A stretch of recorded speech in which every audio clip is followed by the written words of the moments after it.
I'm really excited about this evening's discussion, and I'm delighted this evening to welcome two such distinguished speakers who in their very different ways represent the links between the art of the past and the art of the present. We're joined firstly by Kehinde Wiley from his studio in Dakar, Senegal. Good evening, Kehinde. Thank you for joining us. By way of introduction, Kehinde is an American artist best known for his portraits that position people of color, usually ordinary young citizens, in the traditional settings of old master paintings. In 2018, he was chosen by former US President Barack Obama to paint his official portrait for the Smithsonian National Portrait Gallery. And we're going to talk about that a little bit later. And in the process, he was the first African-American artist to be commissioned for this great honor. He has held solo exhibitions throughout the United States and internationally, and his works are included in the collections of over 40 public institutions around the world. Kehinde, a very, very warm welcome to you. Thank you very much. It's a pleasure to be here. And joining us from his ancestral home in Derbyshire, we have Stoker, the Duke of Devonshire. Since 2006, Stoker and his wife Amanda have been custodians of Chatsworth House, one of the finest homes in Great Britain. The Duke and Duchess are enthusiastic collectors in several fields, especially modern British paintings, sculpture, silver, and ceramics. And for the last 5 years, Chatsworth has hosted Art Out Loud, an annual festival of talks by artists, architects, writers, and figures from across the arts. Tonight's event is going to run for about 45 minutes. For the next 30 minutes or so, I'm going to be leading a conversation between Stoker and Kehinde, and then we're going to take some questions as well. So there's going to be ample opportunity just to open this up as well to our virtual floor. Now, most excitingly, I don't believe, Kehinde and Stoker, you've actually met. So first and foremost, a warm introduction to you virtually, online. However, I am delighted to say, Kehinde, there is clearly a very warm connection between both of you because you have, I believe, visited Chatsworth last autumn. And I wanted to start really by your impression to Chatsworth, very much rooted from the perspective of being a custodian, if you like, of some of the greatest old master paintings, certainly in the United Kingdom. What was your reaction on visiting? That's right. In fact, I have to say that, Stoker, when I went to Chatsworth House, it was very much in keeping with what my practice is, which is to scour the world and look at some of the great collections and to figure out exactly what the history of art has been from a firsthand basis, to be able to look great paintings in the eye, so to say, and to see exactly how artists have fabricated those over the years. The Chatsworth House holds a collection that is at once certainly about portraiture and the way that it sits in the history of painting, but it's also an amazing collection of contemporary works too. So it's a wonderful chance to see the old and the new collide, and a wonderful chance to see the public interacting with that work as well.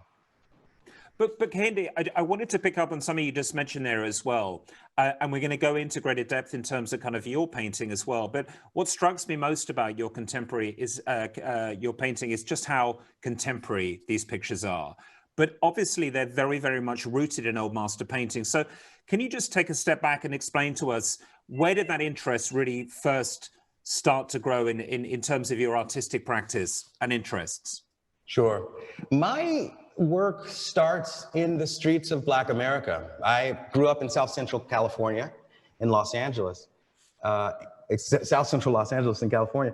And I wanted, in a strange sense, to be able to connect my work back to the environment that I grew up within. My mother decided at the age when we were all 11 years old to send us off to art school to keep us away from the streets and to develop some sense of the creative. And I suppose in some ways that early education stuck. I went from high school on to study art history at university, to study studio art, and then to really engage a practice of learning the material practice of painting from the ground up. Later on, when I first moved to New York, I wanted to be able to connect that tradition of painting with people who happened to look like me. I moved to Harlem, and I remember wanting to be able to create portraits of Black and brown kids who I saw every day on the streets of 125th Street. And so I would invite them to my studio, and they would look at these art history books of Titian, Tiepolo, Rembrandt, Angra, and they would wonder what it is about this world, this tradition that I was involved in, that I was obsessed with. And I encouraged them to look through those books and to see pictures that resonated with them. And so what you see in my practice is a number of young people fashioning their own identity. They're choosing specific paintings in art history books and deciding how they fit, how they feel a sense of grace. There's a lot of poses that are sort of dated in that sense, because this is what it meant to look like someone possessing power back hundreds of years ago. If you look at a Van Dyck or a Frans Hals, this sense of masculinity and the sense of domination and the sense of self-aggrandizement and ego is all in there. And it's interesting to be able to find young people today and tie it back to that very different conversation that inhabited art back then. In fact, I wanted to pick up on that last point as well, because I didn't have that sense of collaboration in your pictures, which I find fascinating to hear now, that in repositioning people in the poses, or certainly kind of the guise of some of these old master paintings, there is a sense of iconography, but as you say, there's a sense of great individuality, and they look forward as well as back, don't they? Yeah, the whole point, I suppose, is to try to create living culture. Art is now, and it always has been, even if we're looking at museum culture. The strange thing about paintings is they become these kinds of time capsules that give us a sense of the way that people dressed, the way that they all wanted to be respected and dignified. They're moments caught in amber, and we in the 21st century have the opportunity to celebrate them, to analyze them, to place them within historical and social contexts. And I think that's part of what I enjoy doing, is to be able to reach back within that arc of time, and then to also position that firmly in terms of where we are now. Right. The things And it strikes me too, and we'll come to this also in a moment too, but many of the pictures, obviously, at Chatsworth, and for that matter, many of the institutions and artists' names who you mentioned just previously, they too were contemporary once, albeit it's hard to imagine that from today's perspective. But I love this sense of dialogue you've just described, actually, between, the past and equally looking forward, how these pictures will be a snapshot of time, in centuries to come. And of course, they will survive hundreds of years as well. Just whilst we're talking, there are some wonderful images that are showing for the viewers, particularly of subjects in the World Stage series. And I had two questions, actually, whilst these images are just being circulated. Can you just describe a little bit as to what made you choose the subjects in these pictures, number one? And then number two, all of them share this incredible background, this incredible sense of the wallpaper and very, very dynamic, colorful sort of color schemes and things. So I wanted to know a little bit more about also the language of the settings in these pictures as well, please. Yeah, the World Stage is a project that had me traveling all over the globe for the last easily 12 years. And what I wanted to do is I wanted to chart how people looked, different attitudes about how people chose their portraits. And then I also wanted to position them within certain fields. And in most of my paintings, you'll find that there's these backgrounds that are incredibly decorative and seductive, but they're also historically significant. There's moments where there might be a pose that comes from the late French Rococo. So then I'll actually choose decorative filigree that comes from the late French Rococo. Later on, I began choosing decorative patterns that refer very directly to specific geographical sites.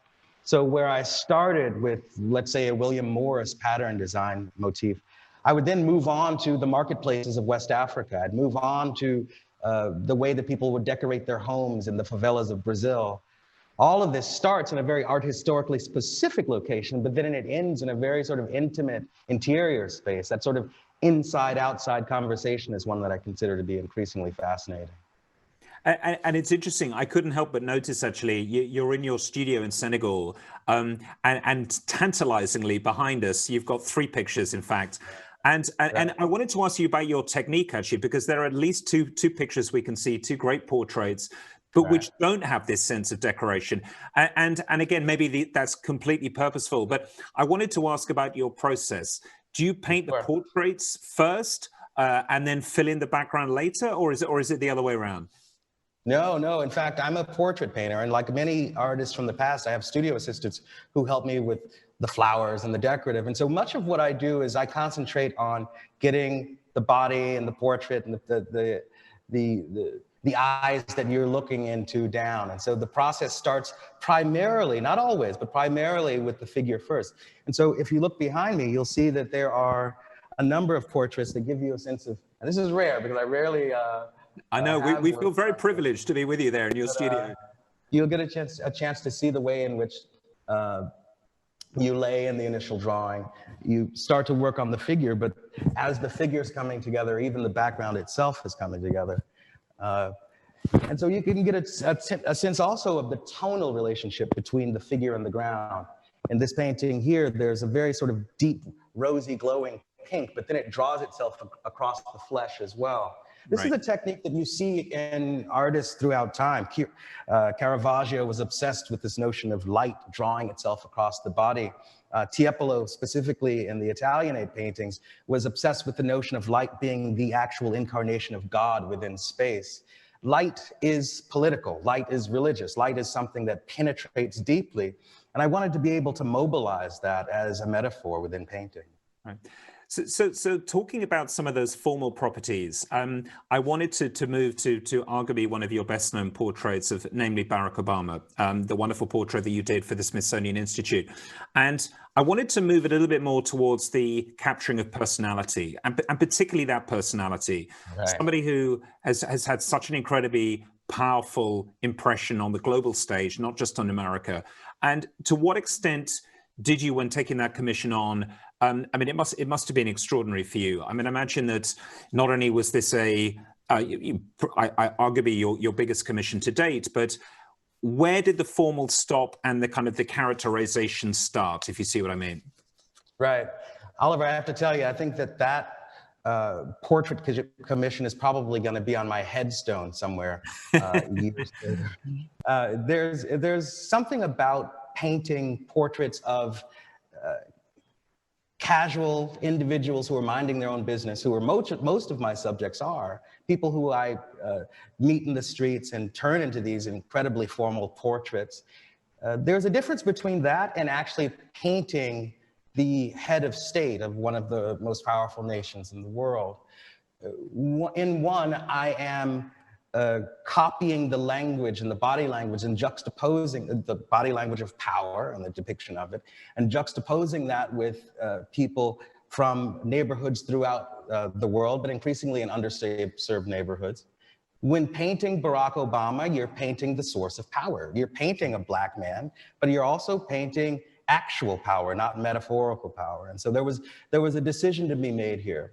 Do we follow the classical language of presidential portraiture that is oftentimes quite erect, confrontational in terms of gaze, and also alluding to historical precedent? In this painting, we decided to go away from tradition. And so what you have is a very informal stance. Sure. He's taking a much more casual approach. His collar is open. He's leaning forward towards you as the viewer. The body language depicts a type of openness that I wanted to communicate there. And interestingly enough, it wasn't just me who wanted to communicate that there. Much like all of my other portraits, this was a conversation directly with the president, a conversation about how he sees himself. And then, of course, my job is to translate that into image. The decorative field in his portrait is a field of botanical filigree that points directly to his life story. And so you'll find flowers that come from Kenya, flowers that come from Indonesia and Hawaii, the state flower. And so what you have here is a kind of charting of someone's life, a kind of index of the global position that he has as a person, the intersection between America and so many other nations, intersection between Blackness and whiteness. His biography is embedded in the fabric of the painting. That's so interesting. I love that sort of that touching on the iconography of all the different plants and their sources, which I was not aware of at all, actually. And as you say, I mean, this pose is so arresting. It's, you know, that leaning in aspect, as if, you know, he wants to hear what you have to say to him as well. I find it so captivating. And you know, so those are some of the things that, you know, resonate to me in terms of what makes this such a successful and powerful and interesting portrait. But Stoker, I wanted to move to you as someone who is the custodian, arguably, of one of the greatest collections of portraiture, and very specifically of members of your family, all of which are obviously incredibly familiar to you, and many of the people watching will know some of them as well. And, you know, I allude particularly to the wonderful Gainsborough portrait of Georgiana in the center there, which we'll touch on in a moment. But Stoker, I'd love to hear from your perspective, what makes a portrait interesting or successful?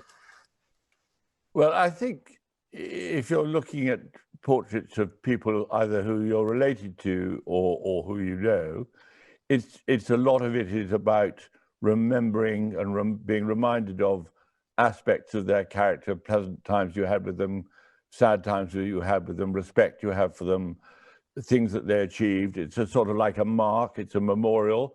And then for portraits of people who are still alive, there's in the bottom right-hand corner, there's a rather severe picture of my wife Amanda, which is not really what she looks like, but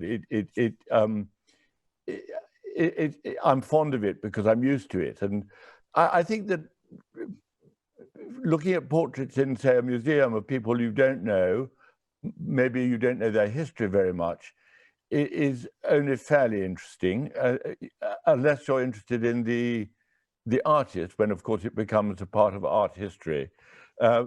So I think that looking at Kehinde's portrait of Obama, there's so much there. It was very interesting to hear about the background and the flowers from countries which Obama is associated with, where he comes from, and that's a sort of iconography which is terribly important to understand and to know about. And until you know that, it's really just a pretty background. But as soon as you know what we've just been told, it makes it far more interesting.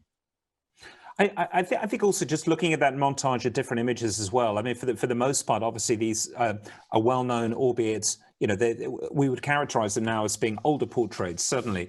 To what extent is it really important to you, particularly when you're commissioning portraits of yourself or your family members, to work in dialogue with a contemporary artist, you know, to have that relationship, to give them artistic license to an extent, but equally find a narrative there that you share between you? Well, I think that we have commissioned a few portraits of a family, but also quite a lot, well, half a dozen friends or so over the years. And in my experience, if you're going to ask an artist to make something, it doesn't matter whether it's a piece of silver or ceramics or a portrait, you choose the artist because you have confidence and you like their work. And you say to them, will you paint this picture, say, of our son William, which we did to Tyshan Scherenberg. And so Ty painted a picture of William, and it's wonderful. But it had William was, on the day he was painted, or the days he was painted, was sunburnt, and he had a sort of red line down his nose. And we said to Ty, look, you know, that's a bit strong. And he said, well, I'm sorry, but you asked me to paint a picture of your son, and this is what you're getting. And that's fair enough. And I'm sure we were right not to insist on. I don't think we could have insisted. The artist is the maker. We are just the guys who sign the check, and we're not important at all, except that we put the subject and the artist together.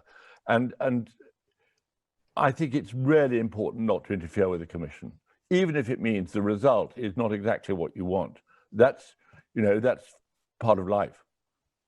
I just wanted to pick up on a point you made there in terms of kind of, you know, you get ultimately what the artist is really looking for. And I wanted to turn, we're going to show an image of one of the greatest portraits, not of a family member, in fact, but of King Uzziah. This is the great Rembrandt portrait, Stoker, that you have at Chatsworth as well. And, you know, I wanted to open up the question really to both of you in terms of, I mean, there is, as it happens, a fantastic exhibition currently on at the Ashmolean in Oxford, which charts precisely the moment when Rembrandt was ultimately studying in Leiden before he goes to Amsterdam.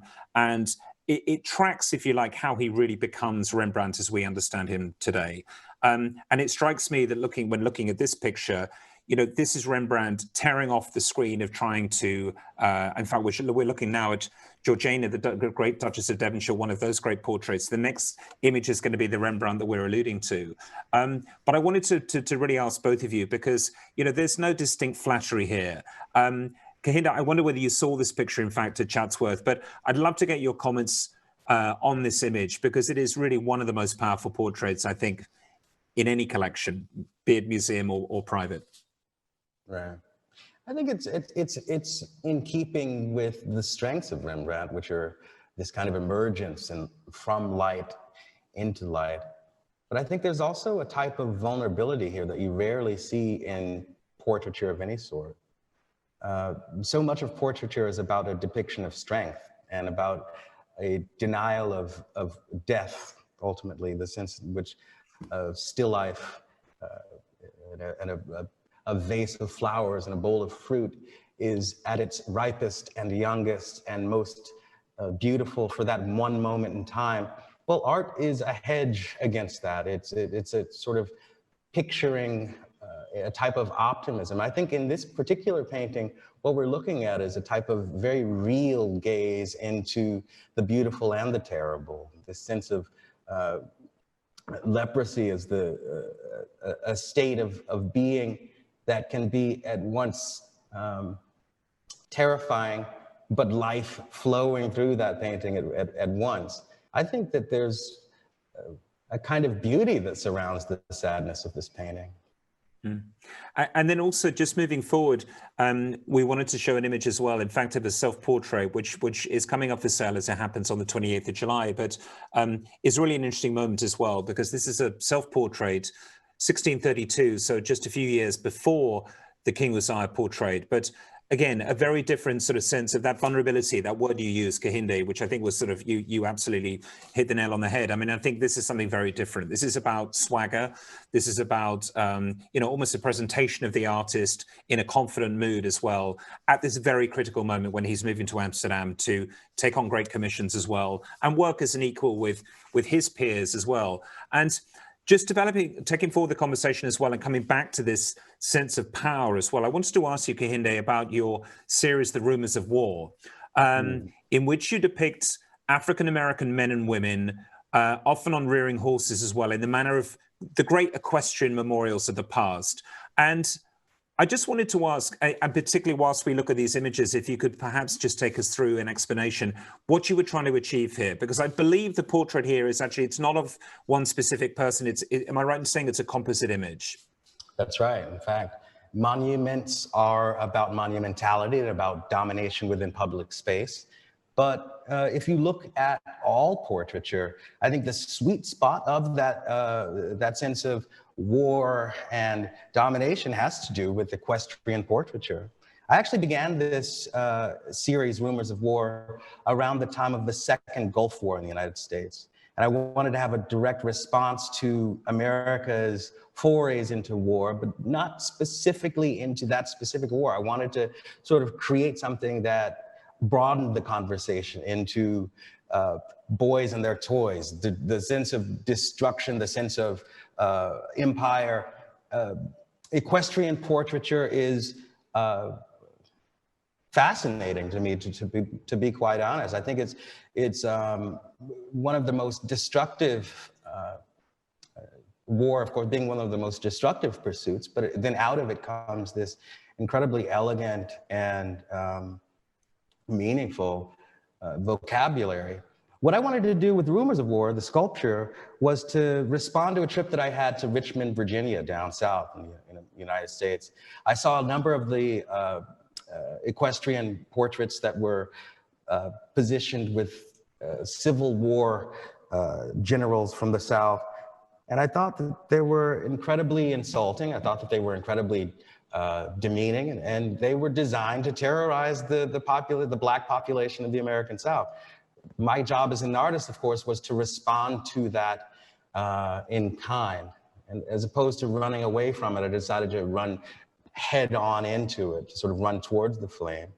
What I decided to do was to create that same vocabulary, that same larger than life horse. Turns out that most of the horses that you see in the past, artists will depict the rider of the horse so much larger than they actually are in real life. I was foolish enough to actually position someone on a horse in real scale, and discovered quite quickly that I had to use Photoshop and other means to get the right ratio. Fascinating. The idea here is that the rider dominates nature, dominates the irrational, dominates this animal, and is seen as the victor, is seen as someone who is capable of leading the nation into the future. On this particular horse, there's an image of a young black man in a hoodie, which is a very loaded politically image. Yeah. Specifically in light of all of the police shootings that have happened in America and continue to happen in America. And I wanted to take it out of autobiography. I wanted to take it away from a specific target. I wanted to create someone who was, again, a composite image. So I used digital technology to take the features of several people. I think we were about 9 total. And in the end, you have someone who could be anyone, but who functions mostly as a symbol for young black men in America who oftentimes and increasingly are targets. Right. I want to come back to that in a moment, actually, and particularly the role of public statuary in a second as well, Kehinde, because I think that's so topical, obviously, particularly at the moment, and I really want to get your opinion. But I see in front of us, obviously, the image of William Cavendish, the fourth Earl as well, which Stoker you know and love, of course, living at home. And I'd love to get your thoughts about this as well. Just as a formal division from what we just talked about, I'd love to get your thoughts, particularly about this portrait. Well, it's not a military portrait particularly, despite the sword. It's about showing off. This man rebuilt Chatsworth between about 1688 and 1704 or something, and he was a very successful politician. He was very rich. He was very powerful. He owned a lot of land, and this portrait was designed by him to reflect his success and his power. As indeed his house did. He put gold all over the house wherever he could. It was very much a look at me thing, and it was not unusual for swagger houses to have gilded lettering and finials and so on. And I think it's in this painting is in the tradition of powerful people. I know that Kehinde painted a contemporary equivalent of Napoleon crossing the Alps, which is the same sort of stance. I think it was a well-known sort of shorthand in Greek and Roman times, and then I think Donatello was the first European artist to, as it were, bring it up to date. And so there's the Kehinde portrait now on the screen. And it is definitely, it's look no hands, I'm in charge, and I've got this huge horse, much more powerful and stronger than me, but I'm in charge of it. And it's a very clear statement. I don't think that many people, well, maybe, I don't know. I can't imagine being painted like that myself, but there are those perhaps who would like it. Well, and I wanted to pick up precisely on that point as well, because actually, so helpfully, we've got the David portrait of Napoleon as we just saw, but also, Kehinde, this is your riposte to that painting. And, I don't have the opportunity to ask David his vision of the painting, but I do have yours. So tell us what your intention was with this portrait. My intention was to analyze and occupy that field of power. As Stoker said, these are bling paintings. These paintings are about showing off and about being alive and about masculinity on a certain level as well. If you look very closely at the background of that painting, you'll see gilded sperm cells that are all in gold leaf swimming along the decorative components of that painting. In fact, I went so far as to have the caps of each one of the frames have these sort of sperm cells that are swimming along the frame itself. So there's an inside, outside. So it's about chest beating. It's about scale. It's about domination. When you go to the Louvre and you're looking at those great history paintings, they are designed to contend with you in terms of scale. They're designed to be three-dimensional objects within a room that are bigger than you. And it's about looking up in awe at something. It's about history, but it's also about the artists, not simply just the great man within the painting, but the artists themselves who found ways to sort of slip their own way of thinking into the painting, the ways of at once forwarding the narrative of the painting, but also undermining it at once. I think my own particular stab at it was to be able to say, okay, we know exactly what this is. How do we obviate the terms? So in terms of masculinity and bling, you literally have gilded sperm cells. Now, I wanted to pick up again on that very important point that you raised previously, and it strikes me that, you know, in terms of kind of marking posterity, we're not doing a sufficiently good job in terms of keeping controversial sculptures in public places. And Kehinde, I wanted to get your specific thoughts about this, not only in terms of what you think should happen to controversial sculptures, but then leading on, I wanted to know, who should we be memorializing today, in your opinion? Right. Well, I think it's a good question, and it's a timely question. Right now, we're dealing with some pretty profound revolutions in the way that we're thinking about art in public space. And for so many of us, looking at works from the past have been reminders of a painful past. And I think that it's wonderful now to see young people and people of goodwill of all colors demanding that these conversations be addressed. I think that we should get rid of these works in public space that terrorize people, but I don't think that we should melt them down or destroy them. I think that we should create a type of museum of horrors. I think that we should have an elephant's graveyard for all of the terrible sculptures that had once existed in the world's city centers, just so that we know exactly what humanity is about. Art is about delineating the contours of who we are, whether it be beautiful or terrible. And I think that all of us deserve to have our voices heard, whether it be present day voices or be voices that have evolved over time into something a little bit more humanistic. Today, we have the benefit of saying that we have learned a bit from the past and that we can move forward and demand better of ourselves. And I think that we should be able to take those opportunities to redesign spaces, to redesign what once defined the powerful in a new way, in a much more inclusive way. What I think is great about where we are is that it represents an opportunity. So many great institutions that at one time represented the seat of exclusivity and a type of world that did not allow people like me to walk through the doors are now open. And now there's new ways to analyze the work that hangs on those walls. Now there's the eyes of young Black and brown kids who can redefine what these historical paintings mean to them, and perhaps even be inspired as young creators to create new works, the same way that I was inspired when I was looking at Gainsborough's work at the, I was in Southern California in Pasadena, looking at Pinky and Blue Boy, and thinking about aristocratic painting and how I can somehow create a portrait of myself that way. That was some of the first painting I made as a kid. There was something fascinating about the paintings as someone who had never been in that world, someone who was drawn to it for the bling, drawn to it for all the strange powdered wigs and lapdogs and pearls and swords. And it was, as a kid, just strange and fascinating. But that was also a way into history. It was also a way into understanding who those people were, the nature of empire, the nature of colonialism, the nature of portrait making in its time, in its context. All of these things are living if we allow all voices to participate in the conversation. I'm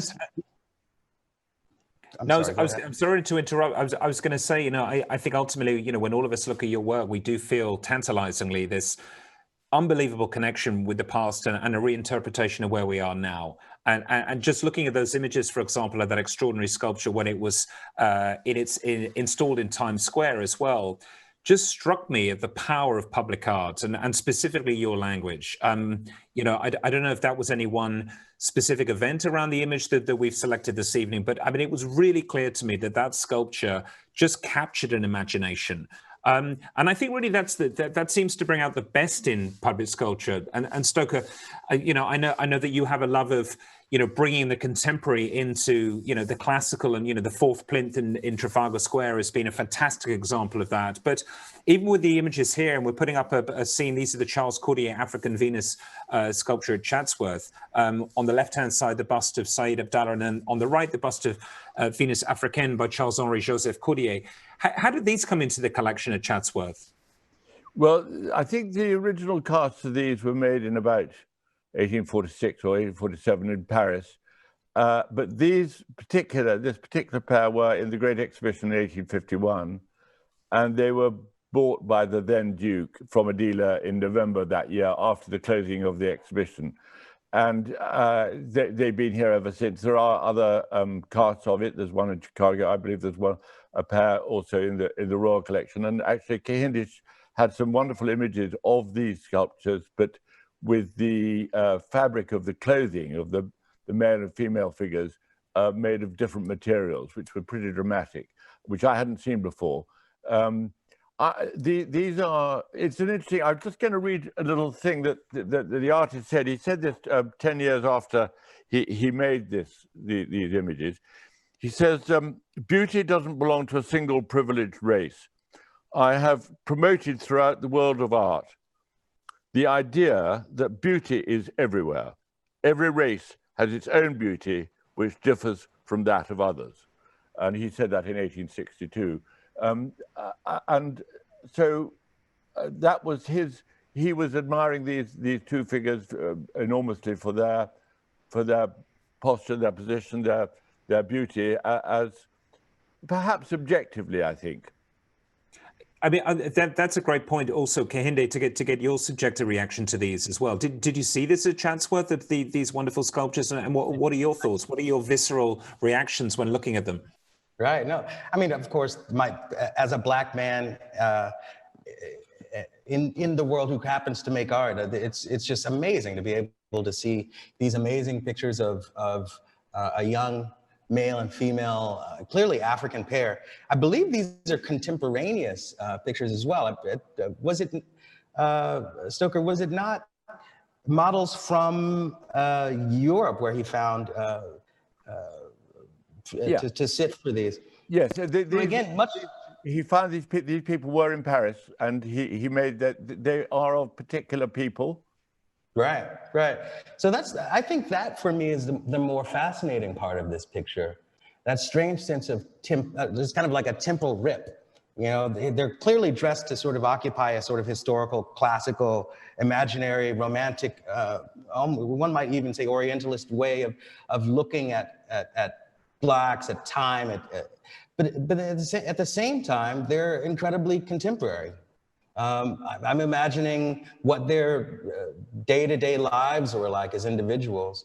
Portraiture is such a strange thing because what it does is it rips people out of, at least mine does, it rips people out of their everyday lives and it places them within this kind of idealized or fixed or imagined space. And I think for that very reason, these portraits are very compelling. Could I just ask you, going back to where you started this evening, I don't mean in your career, and the paintings of of your young models, now those people of that age would be taking a lot of selfies, they'd be taking a lot of photographs on their cameras with their friends all the time, and then they have this portrait painted by you of them in these big frames with the background and so on. How did they feel about, because they're different and yet they're the same person? Yeah, it's so true. And that is actually a question that is very astute and doesn't get asked enough, which is that when you're creating portraiture in the 21st century and you're creating something that's so radically ripped from the past, literally, how do you contend with young people who are obsessed with their own image? Selfie culture is everywhere. but painting occupies a very different space. It's not digital, it's the ultimate in analog. I'm literally taking a hairy stick, dipping it into colored paste, and coaxing something into being. And I think even millennials can understand the importance of this kind of, this tradition, this obsession. There's something nearly monastic about being able to do this type of painting because it doesn't exist anymore. So many of the great art schools rarely teach figurative painting to this degree, and those who do don't interface it with a type of conceptual rigor. And so what happens is that the type of painting that I make now is completely different than the stuff that I started out with. Back in the day, no one knew who the hell I was. I was able to get out into the streets and make contacts with people and create portraiture in a type of free and open relationship. But I think the Obama portrait has changed everything because now so many people know exactly what I'm up to before I even get there. And so there's this strange sense of celebration because it seems to be a pretty cool, big deal to be in one of those paintings. Yeah. But then there's also this strange thing that starts to happen with museum culture as well. These what many people would consider stodgy old museums now start to have crowds of young people who now want to show up and see themselves on the walls there. Especially as you start to see the attendance and the numbers change, the demographic changes accordingly. And so what it means is that something that I used to only care about, or I would be the sort of art nerd in the corner who was obsessed with going to museums and museum culture. Now you've got so many young people who are excited about it, who are seeing it as something that's accessible and something that means, you know, what museums do and what curators at their best do are to stand at the gates of the doors of culture and to say, this is what we stand for. This is what we believe in. This is what we as a society want to hold and to remember.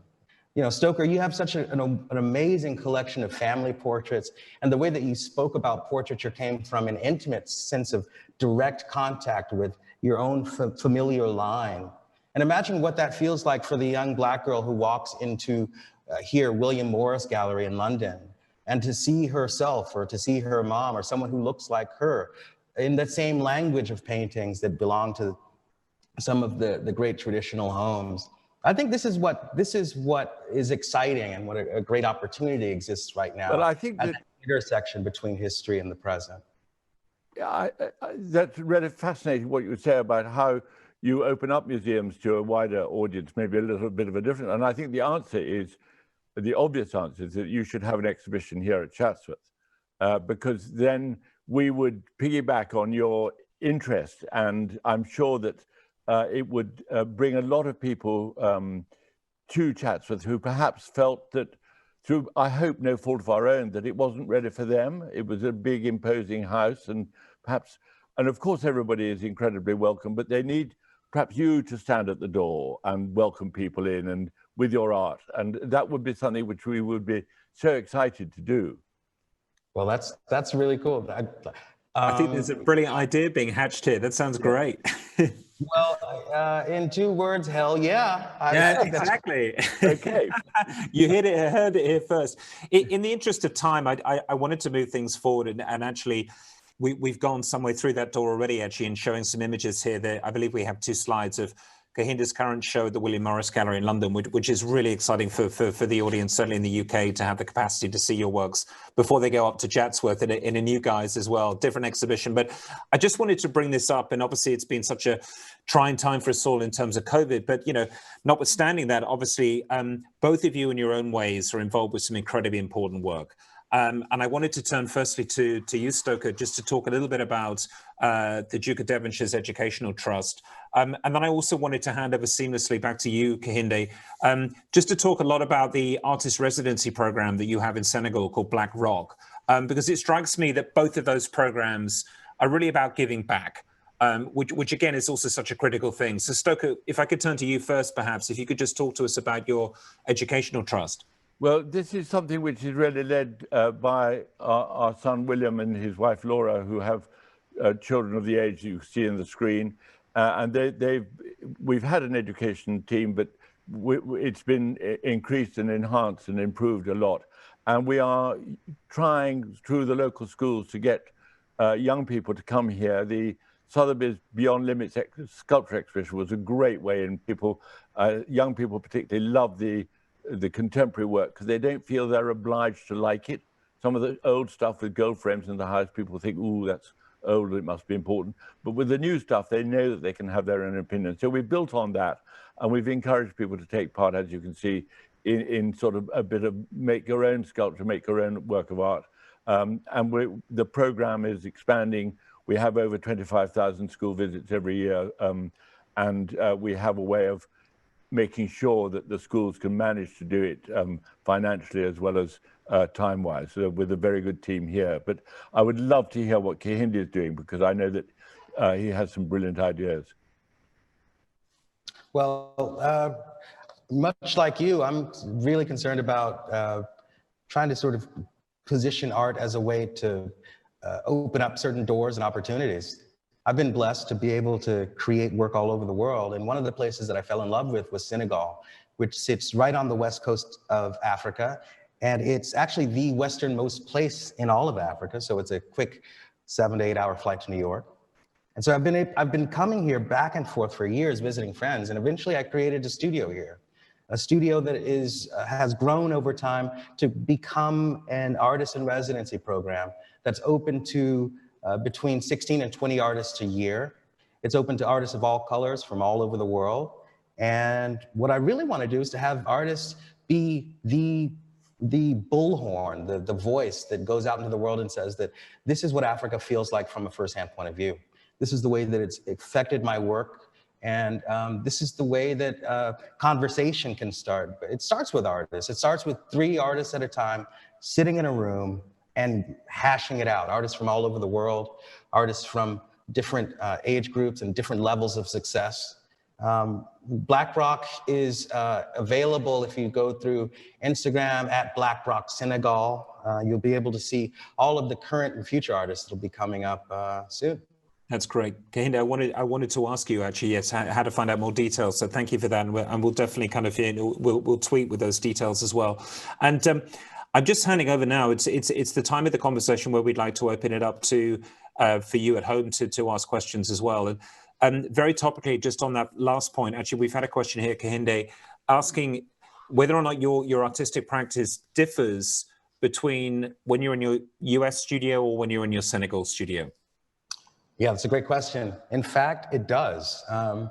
The COVID-19 period has really changed things quite a bit. And so much of the work that you're going to be seeing, as opposed to running out into the streets and interacting with people as much as I had before, are actually the people who are around me here. So you'll see that the people who populate BlackRock are oftentimes inside of the pictures. The young man who is in the picture behind me here is one of my studio assistants from BlackRock. A very good friend from Nigeria who was visiting BlackRock is in the other picture here. From the surfing school right across the street from BlackRock is the third picture.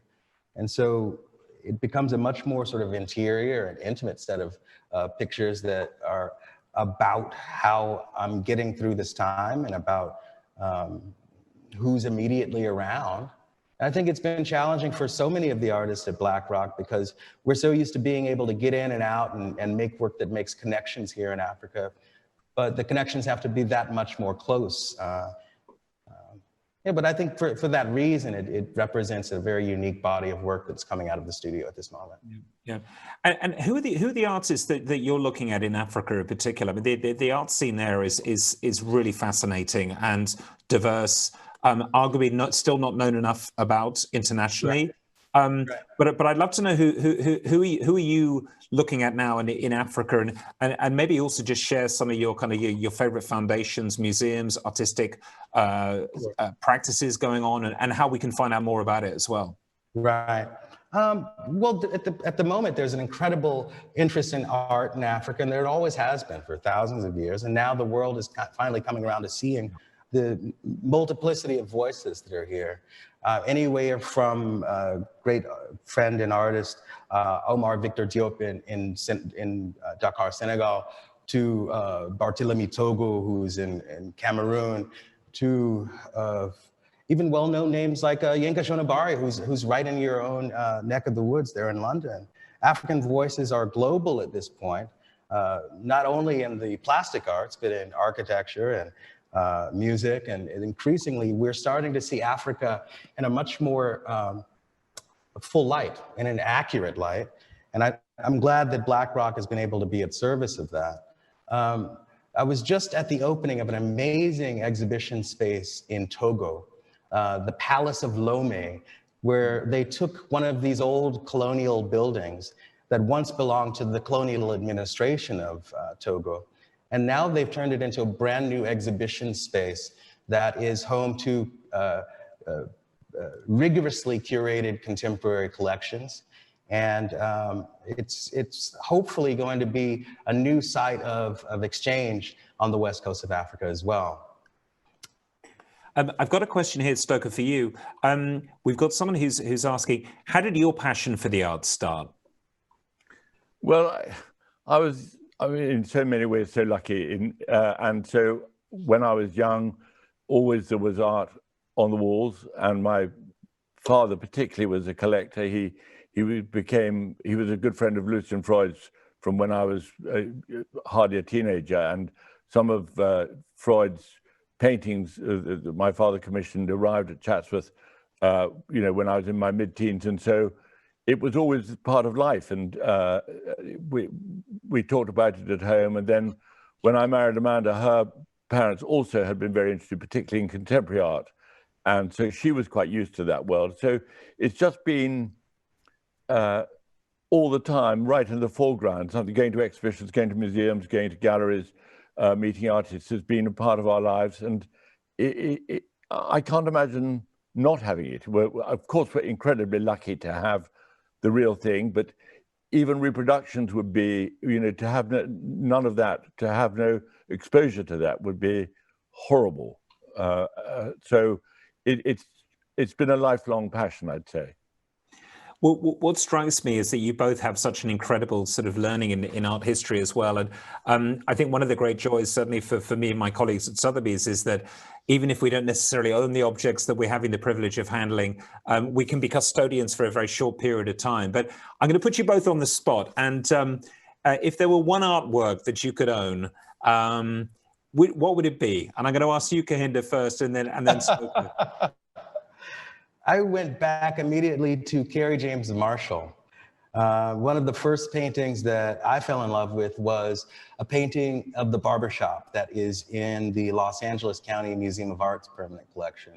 And it inspired me beyond belief. It was heroic in scale. It was a collection of Black men in a barbershop having a conversation in a very casual way, but painted on on the scale of one of the great history paintings. It got my heart beating, and it really made me feel like becoming an artist. So that's something I could certainly see myself living with and looking at. That's terrific. And Stoker, just finally to you, the same question. Well, I think it would probably be the Freud portrait of my mother. It's called a portrait of a woman in a white shirt. And this was painted, it took 3 years, about 1958, 59, that sort of time. And one of the reasons I love it is because of my mother, who I was very fond of. Another is because it was very, at the time, very avant-garde, and a lot of my parents' friends hated it. And that gave me an enormous pleasure to see that they had to sit in a room with it and sort of suck it up, as it were. And it taught me a lot about going your own way with art and liking what you like rather than what is necessarily the fashion. Because he was deeply, deeply unfashionable then, of course, anyway. So that's what I would choose. Well, that seems such a brilliant place to conclude the conversation. And I have to say to both of you, I think all of us have really opened our eyes this evening in this wonderful conversation about portraiture. And, with the utmost thanks to you, Kehinde. Thank you for joining us there from Senegal. Stoker, thank you also for joining us from Chatsworth as well. Another thank you also to our audience. Thank you for tuning in this evening, and to Intelligence Squared, Sotheby's partner in this series of talks. There will be another talk later next week. If you care to beam in, and on that note, I'm going to hand back to my great colleague, Harry Dalmeny. Thank you both. Thanks. Thank you, Ollie, and thank you, Stoker, Kehinde. Well, how fascinating. Well, I hope you all enjoyed that. We do, as Ollie said, have another talk next week, which is on Thursday, the 23rd of July at 6:30 p.m. British time, when the British sculptor Conrad Shawcross will be in conversation with Zoé Whitley, who is the director of the Chisenhale Gallery in London. And that'll be one to watch. But if tonight's talk sparked your interest in Chatsworth or Kehinde, you are in luck, because Chatsworth, I'm delighted to say, is reopening its doors to the public on Monday, the 27th of July. And the following day, one of Kehinde Wiley's fabulous portraits is going to be in our Sotheby's evening auction, which is on the 28th of July. So we'll see you at that, and we'll see you next week, or you will see us. But thank you very much for tuning in to Sotheby's Summer Sales Talks. Good night.